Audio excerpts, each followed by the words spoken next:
į aiškumą.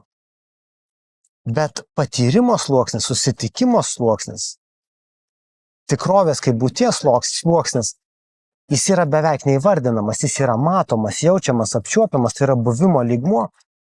Mes čia sėdėdami galim jausti šitos, aš sakyčiau, būtybės čia buvimą. Ir ji gali būti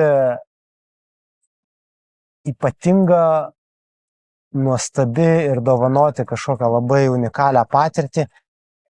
Ir tuo pat metu, kai mes sakom alyvmedis, mes nieko nepasakom apie tai, kaip mes čia sėdėdami šitą tikrovę jaučiame ir kaip joje būname.